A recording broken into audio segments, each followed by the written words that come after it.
Good afternoon, everyone. My name is Stephen Lawton, and I'm the Special Projects Editor of SE Magazine. Welcome to today's 2020 webcast on Rightsizing Your SIEM. This webcast is sponsored by LogRhythm.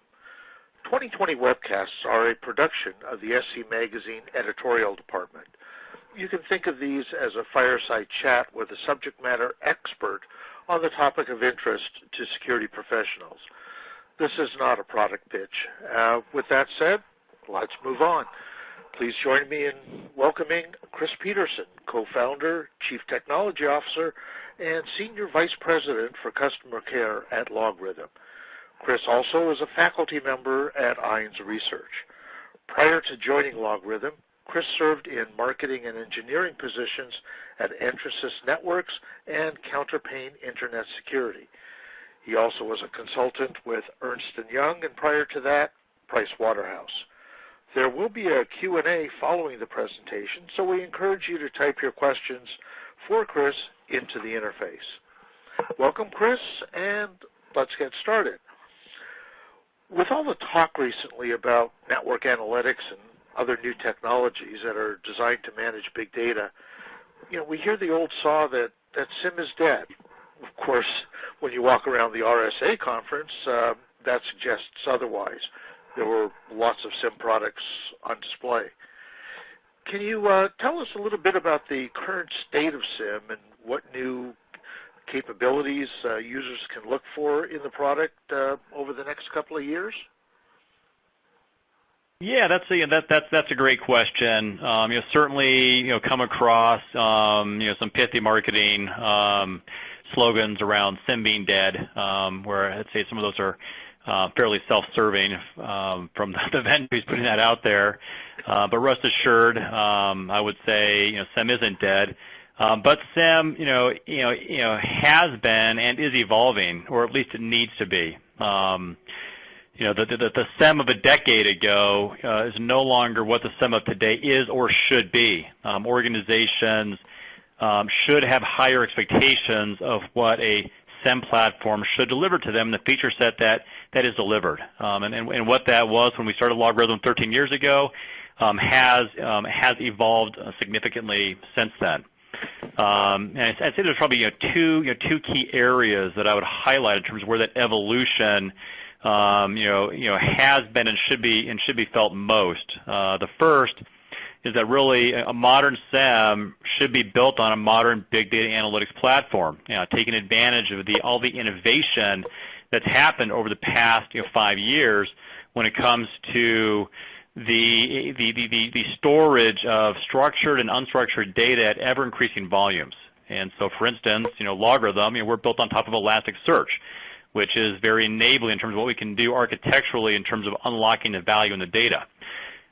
Secondly, a modern SIEM should also be heavily leveraging what we refer to at LogRhythm as machine-based analytics and software that automate looking across all of this data. And they should be heavily looking at taking advantage of modern machine learning type approaches to have more tuneless-based analytics or low-tune analytics. Today's SIEM, your correlation is important and always has been, but really a modern SIEM needs to have a combination of machine-based analytics approaches with a heavy emphasis on behavioral analytics and tapping into the opportunities of machine learning. A recent survey conducted by SE Magazine showed that a lot of companies in the mid-range, those with from 1 to 5,000 employees and revenues of less than $1 billion, are making a move into digital analytics, into the digital analytics market. This previously had been the domain of very large enterprises. With these mid-sized companies starting to move into the analytics market, how is that going to impact SIEM? Yeah, another great question, and it's an interesting one. When Phil and I started the company, we really felt what we were building, was a data analytics platform, to be applied against the security domain specifically. And over the past, 13 years, there has been an explosive innovation in the area of just general purpose data analytics to address a wide variety of use cases across a broad market, whether that be IT intelligence or business intelligence, or of course, security. And what's happened is with the innovation in the market in terms of commercial technologies and open source technologies, the cost and complexity of adoption has dropped, and where analytics that was previously only available to maybe very large mature IT shops is now better packaged and accessible to more of the mid-market IT organizations.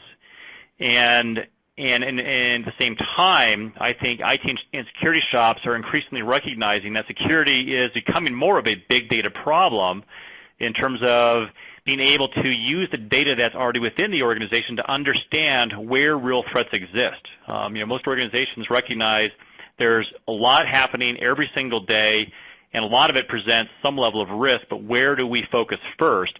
And digital analytics and big data analytics, are key ways to tap into that insight internally in terms of where do we spend time, where is there risk. And lastly, I would just say that the growth of digital analytics, is really a very disruptive trend, and has been. Modern SIEMs need to be embracing this disruption to thrive and to take advantage of it. That's certainly what we've been doing at LogRhythm. But I also say that SIEMs that don't take advantage of this disruption may not survive in the long haul.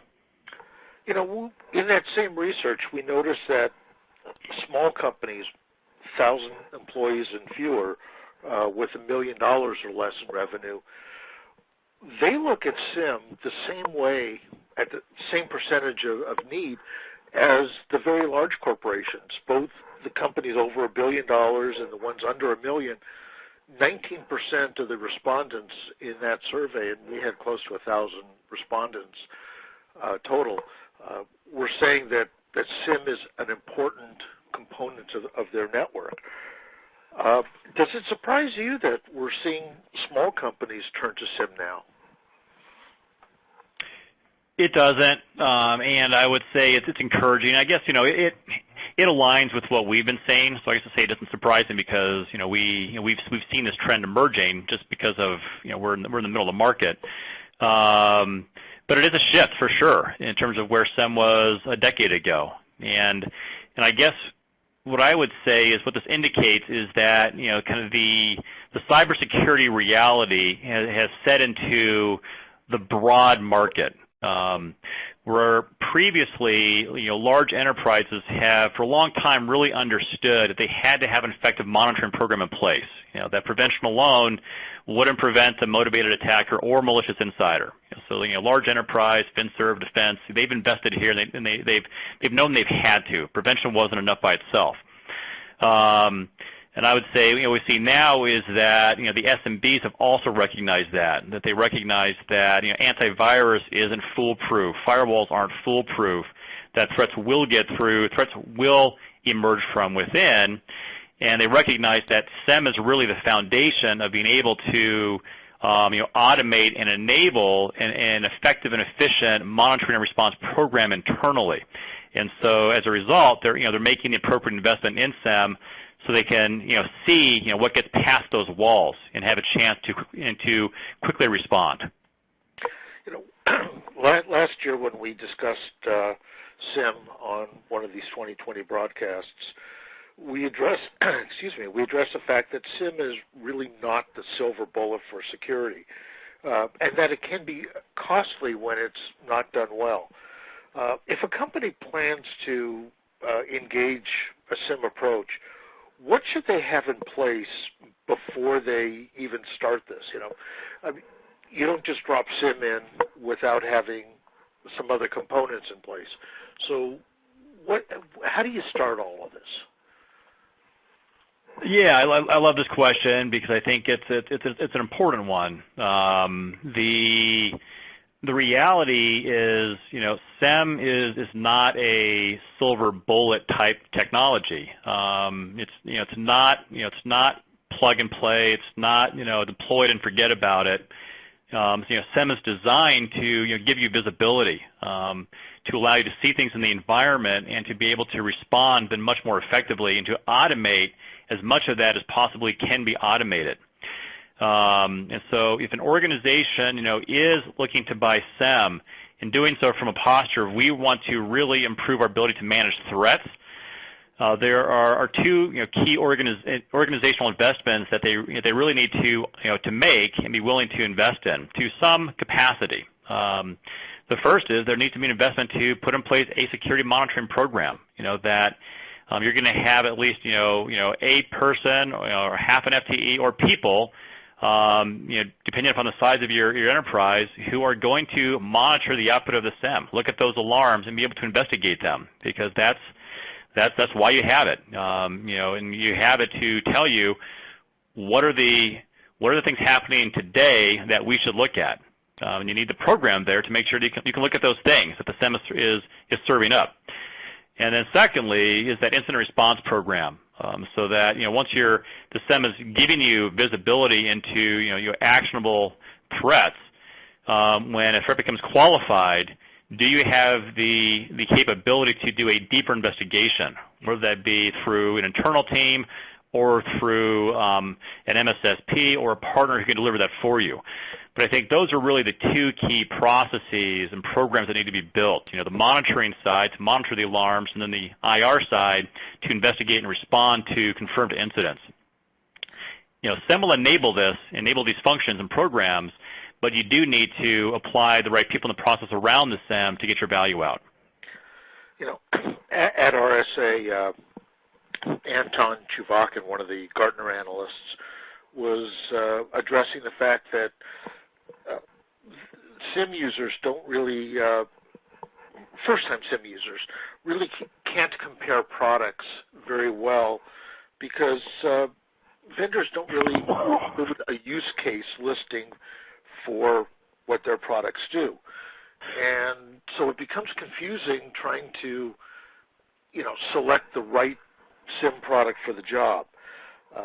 Without the benefit of some common method of comparing products, what should a potential customer do when they're trying to determine what's the right SIEM for them? Yeah, this is an interesting question because on one hand, I believe a SIEM vendor, should have a pretty open kimono when it comes to here's what we can do for you out of the box. After all, one of the reasons you're buying a SIEM is because I believe most buyers want that out-of-the-box functionality. They don't have an internal team who are experts in data analytics and can build advanced analytic scenarios to look for known behaviors and patterns in the data. They want the vendor to take care of that as much as possible. So, at LogRhythm, we do document all of our use cases for all of our modules and can provide great detail around all these cases we can deliver out of the box because we believe that's important, that, one, to have that packaged content that can be turned on to quickly deliver value to our customers, and it's important that that's very transparent, just during the selling process. I'd honestly say if other vendors aren't doing the same, shame on them because they should be. And if you as a buyer can't get that from the vendor and you still move forward with them, it's kind of shame on you because I think you should expect a bit more. There should be transparency here. But if they're not going to provide it, what I would suggest, one thing you could do is just say, well, here are top 5 or top 10 specific use cases. And if you've got 2 or 3 vendors that you're looking at, with each of them, say, I want you to show me in the product how you would realize these 5 or these 10 use cases with out-of-the-box functionality. And I say out of the box because one of the things that might happen behind the scenes is they may realize that use case or a bunch of custom development and scripting behind the scenes with you not realizing that that's actually development you might have to undertake if you purchase their product. One of the challenges with SIEM is that there's so much data that the system turns out. How can you tell when the SIM is actually tuned correctly, or if you have a misconfiguration in the system? Well, I think there's, probably two key, fundamental use cases for, for a SIEM.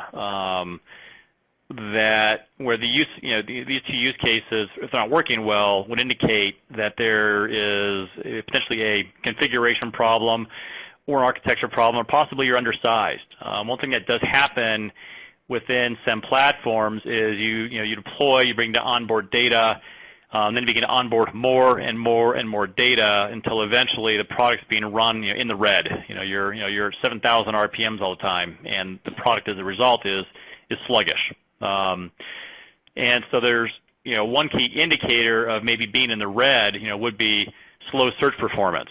Because a modern SIEM certainly should be delivering searches fast, within seconds or minutes, in terms of being able to to get to the data that you're looking for to support hunting activities and the investigation of alarms. So I think that's one thing to look at, is to understand if search is slow, why is it? Is it an inherent limitation of the technology? Are we undersized and not architected properly? But you want to you want to investigate that. The other key one would be too many alarms, and this is one of the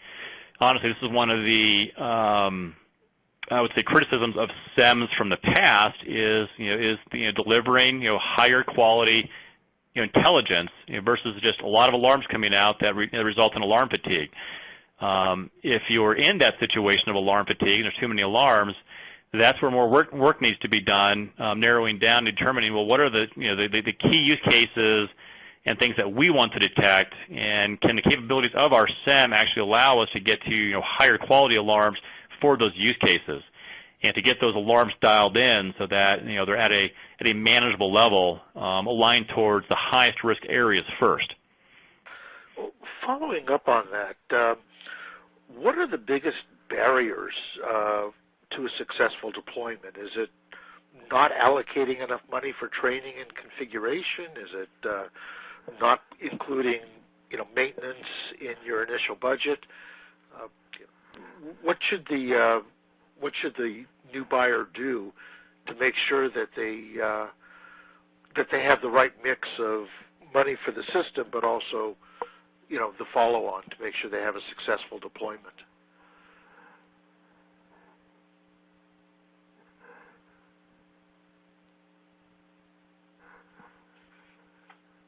I'm sorry, Chris.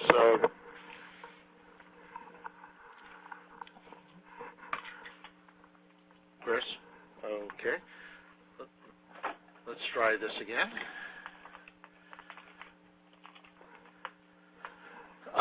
Chris, can you tell us a little bit about what we need for? Okay, it looks like. I'm sorry, folks. We're having a little bit of technical difficulties here, and we're going to try to get Chris back on the line. That does happen sometimes. So we're talking with Chris Peterson from LogRhythm about SIEM and right-sizing the SIEM. We'll just be another minute or so. Chris Peterson. Chris, you're back. So sorry about that technical glitch. So we were talking about successful deployments, and I was wondering if you can address, what somebody should do in terms of budgeting to make sure that they're spending the right amount of money on new hardware and software, but also on configuration and maintenance, and finally consulting and training for that matter. What's the right mix? Sure. Well, this is one of those answers where, well, it depends. But I can I guess provide some of the considerations. The first considerations is SIEM is an inherently complex technology in terms of what we're trying to do in terms of ingesting lots of data, processing it, delivering search, and all those features, especially at big scale. It's not plug and play. However, modern SIEM needs to mask that complexity wherever possible and keep cost of ownership low. There are a few specific things I think that an organization can look at that might predict their future cost of ownership. One would be the end user experience. Just how intuitive and easy is the UI to learn and use, and what do you sense is the vendor's investment in this area in terms of that user experience? Are they innovating there? Because that can drop cost of ownership down, but also help you get your ROI out. And also, out-of-box capabilities. What does come packaged in the product in terms of the feature set from a single vendor, but also the packaged out-of-the-box capabilities in terms of use case realization. Can you quickly get to that value, or is there going to be a lot of custom content or coding required to actually get there over time? I'd also look at the vendor and partner service offerings around the platform. Does the vendor or the partners have affordable and effective services that can help you quickly get up and running or augment your team in areas that's hard for you to hire or train for? One of the biggest challenges that are out there right now is the ability to is a shortage of qualified security people. So I think it's important to look at your vendor in terms of their services and also the partners around them, what they can offer to augment your team and support you in cost-effective ways.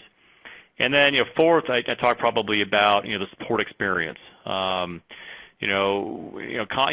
the end, invariably, there are going to be bumps in the road, and how quickly and how well will you be supported when that happens? Support onshore or offshore. Can Tier 1 solve your problem, or are they going to be asking to make sure the box is plugged in? I think you want for this class of technology, you want that call to be answered by somebody who's knowledgeable, can help you very quickly, and so you might actually want to test the support experience as part of a POC process. So I think that's also an important indicator of your future cost of ownership. And I think just generally, you need to look at what resources you have internally against the use cases you want to realize. If you're looking to bring up a virtual SOC where you want to have maybe the equivalent of an FTE 8x5, that's one level of resourcing from an internal standpoint. If you want to go to 24/7 SOC, you might need to be looking at a managed service provider. But I think you need to really evaluate what's the operation around the platform look like, and what's the appropriate staffing model in terms of internal people versus where you might want to go outside and leverage a managed service provider or other services provider. Okay. There was an article recently in IT World Canada where another Gartner analyst, in this case Oliver Roquefort, was quoted as saying, although SIEM solutions share a common capability and feature set, for example, they are all competent at log management, third-party technology support, workflow, and deployment architectures vary widely. As a consequence, buyers often select the quote-unquote best solution based on high-level criteria such as fancy features, resulting in a mismatch of requirements when it comes to implementation. For the companies that have not been involved in SIEM before, so we're talking about obviously small businesses, mid-sized businesses, ones that are just starting to get into the analytics, how should they determine, for example, the amount of features they really need? How do you separate buying, the big and flashy from something that's really going to do the job for you? Because as you said, you go to these conferences, there's a lot of marketing hype, there's a lot of, smoke and mirrors, but actually getting right down to the nuts and bolts. Yeah, I think this is a great question and a very practical question. There is. It's not easy to be a shopper today in the security market or in the SIEM market. We all sound fairly similar, even though we are in many cases very different. So I think as a buyer, as an organization, you need to really focus on what is most important to you. What are the key use cases and use of the technology you practically expect to realize? And by practically, really think about, well, what are we really going to do versus what maybe we want to aspire to, but be focused a bit more here in the now in terms of here's what I think we can actually really do. And I'll be honest, when I look at SIEM, I think there are two fundamental use cases that I'd be looking at, and they're search. How good is that search experience? How quick do the results come back, and how quickly can I make decisions? And the other is then the analytics that generate alarms. And that's not going to be the most important thing for a lot of buyers, but I think for the majority of buyers who are threat management oriented, those are the two principal features and capabilities. Make sure you're not. There's a lot of really great eye candy out there from a UI standpoint, and we have our own.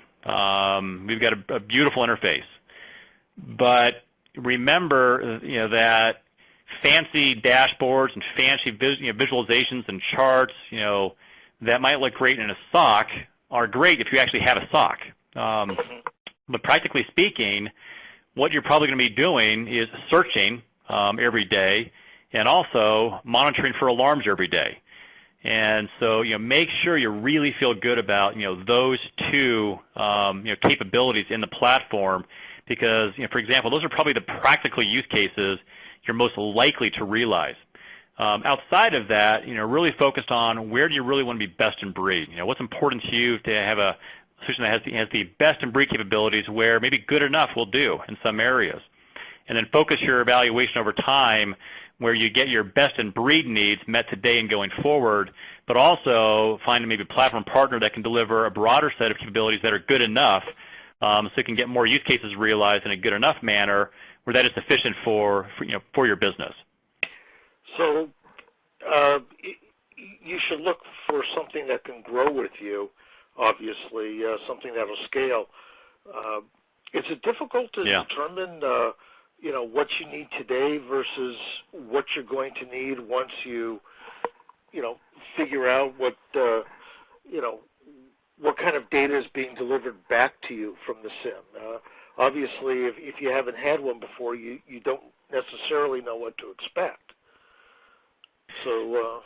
Yeah, that's a good point. I think that's probably often overlooked in the buying process. Trust me, once you get the technology in and you begin to onboard data and you begin to roll it out and people can search and see into their environment and get questions answered quickly, and also serving up high-quality alarms, you're going to expand your use and your adoption, and you're going to want to bring on more data.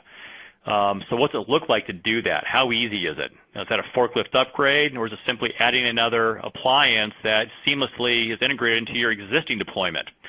So it's an important question to ask is, well, what does the expansion process look like once a year or 2 years down the road we want to double our capacity? And that's an important consideration because when you're successful with a modern SIEM, you're going to want to ingest more data and get more value out of it. Right, and certainly with analytics and big data analytics, that's going to be changing on a fairly regular basis. Let's play Mythbusters here for a moment. What are some of the myths about SIEM that really need to be corrected? Obviously, one myth is that it's very expensive shelfware. Hopefully, that's a myth. Hopefully, that's not what happens in the implementation. But what are some of the challenges that you face from, shall we say, expectations from users and expectations based on marketing hype from industry and pundits and journalists like me? Sure. A few myths. One would be, SIEM is a compliance tool. Yes, SIEM will address a wide variety of compliance needs, and that's important. But SIEM never started out when when it was created back in the early late 90s, early 2000s, to be a compliance tool. Was designed to be the foundation of the SOC, the Security Monitoring Response Program. Now, the compliance driver became heavy in the late 2000s, but today modern SIEM needs to be squarely focused around not only compliance but threat management. So I'd say that's one myth. The other I'd say is that that the SIEM really is an analytics platform.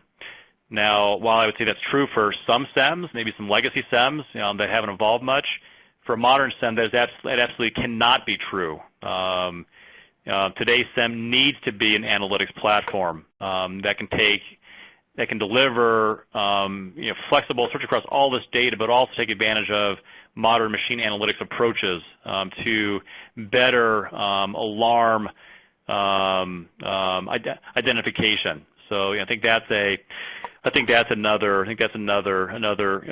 key myth. I think also that and we kind of talked about it, that SIEM is really only appropriate for large enterprise due to complexity. A lot of vendors, like us, have been innovating in areas that make the SIEM feature set and capabilities more adoptable and quickly leverageable by a broader set of the market. The SMB and the mid-enterprise through delivering the right user experience and the right packaging of capabilities that allow for a much lower cost of ownership than the massive ArcSight deployments of the past, for example. So that's another myth that is debunked today. Okay, we're running low on time. I'm going to try one more question here from the audience. Sorry, we're not going to get to more. We know that there's a huge shortage of IT pros in the industry, but SIEM is a specialty that requires, training. What are the pluses and minuses of training versus, always hiring out? I mean, we talk about build versus buy. In this case, building your own expertise inside versus going out and trying to hire somebody that can run a SIEM system.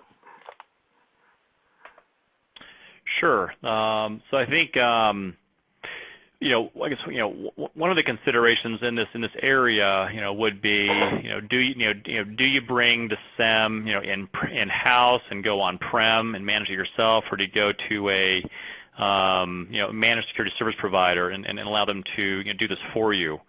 I think one of the advantages of bringing it in and having your own capacity to administer and take advantage of it is broader organizational leverage of the platform. What we often see is once you bring SIEM in for security use case and begin to collect data, it's quickly adopted by help desk and IT users and audits, because fundamentally the data has value to a broad set of organizations of people within the enterprise. So versus an MSSP, the ability to adopt the full feature set is often much narrower. But with the MSSP, you get the advantage of specialization and the ability to take advantage of what they can do from a security standpoint and not have to build that expertise in-house. So it kind of really depends on where you want to invest. Do you really want to have more access to the full capabilities of the SIEM platform for not just security but maybe other use cases organizationally, or are you really focused on keeping your internal staff to a minimal number of headcount, and you'd like to outsource it to a specialized MSSP? So I think those are really the two considerations. Chris, this is the kind of topic that we could talk all day on, but unfortunately we are out of time. I'd like to thank everybody for participating today. If there are any, well, there are more questions, and any of the questions that we did not get to will be turned over to Chris and his team so they can follow up with you folks afterwards. This does conclude today's 2020 webcast on right-sizing your SIEM. Again, I thank you all for joining us, and we look forward to speaking with you again in the future.